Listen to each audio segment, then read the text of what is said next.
Welcome to நிரஞ்சன்ஸ் kitchen. இன்றைக்கி வந்து சூப்பரான ஒரு சுண்டல் தாளிப்பு பார்க்க போகிறோம். அதுக்கு வந்து ஒரு மசாலா ஒன்று அரைச்சின்னு வந்துடலாம். கருவேப்பிலை, இஞ்சி, காஞ்ச மிளகா இதை அரைச்சின்னு வந்துடலாம். நம்ம சுண்டல் மசாலா சுண்டல் ரெடி பண்ண போகிறோம். அதுக்கு வந்து நம்ம காஞ்ச மிளகா, கருவேப்பிலை, இஞ்சி எல்லாம் தனித்தனியாக போட்டோம்னா எடுத்து போட்டுருவாங்க. சின்ன குழந்தைங்க சாப்பிட மாட்டாங்க. இந்த மாதிரி அரைச்சிட்டு இந்த மசாலா சுண்டல் செஞ்சு கொடுக்குறப்ப செம்ம டேஸ்ட்டாகவும் இருக்கும். கருவேப்பிலை எல்லாமே வந்து குழந்தைங்களுக்கு போய் சேர்ந்துடும்.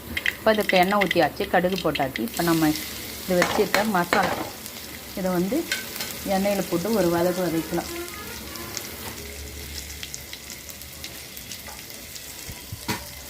இந்த மாதிரி செய்கிறப்போ கொஞ்சம் நம்ம சுண்டல் கொஞ்சம் வித்தியாசமாக இருக்கும். பாருங்கள், கொஞ்சம் பெருங்காயம் சேர்த்துக்கிறோம் சுண்டலுக்கு. இப்போ நம்ம வேக வச்ச சுண்டலை இதில் சேர்த்துக்கணும். சுண்டலை சேர்த்து ஒரு தரத்தை தட்டி எடுத்தோம்னா நம்ம சூப்பரான மசாலா சுண்டல் வரும்.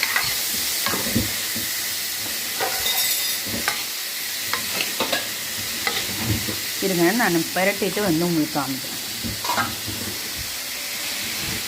நம்ம மசாலா பெரட்டி நம்ம சுண்டல் எவ்வளோ கலர்ஃபுல்லாக இருக்குது பாருங்கள். கருவேப்பிலை, கொத்தமல்லி எல்லாமே நம்ம இதில் சேர்த்துக்கிறோம். இது எதுவுமே வேஸ்ட் ஆகாது. நம்ம உடம்புக்கு தேவையான சத்தும் போய் சேர்ந்துடும். இதோட டேஸ்ட்டும் செம்ம சூப்பராக இருக்கும். இப்போ இந்த சுண்டல் நார்மல் சுண்டல் தாளிக்கிறதுக்கும் இந்த மசாலா சுண்டல் தாளிக்கிறதுக்கும் செம்ம டேஸ்ட்டாக இருக்கும். இதை சாப்பிட்றப்ப கொஞ்சம் வித்தியாசமாக இருக்கும். இதுலேயே தேங்காய் துருவி போட்டு செஞ்சு சாப்பிட்டிங்கன்னா இன்னும் அற்புதமாக எம்மையாக இருக்கும். இந்த மாதிரி வித்தியாசமாக செஞ்சு சாப்பிடுங்க, ஹெல்த்தியாக சாப்பிடுங்க. பாய், டேக் கேர். எங்கள் சேனலை சப்ஸ்கிரைப் பண்ணுங்கள்.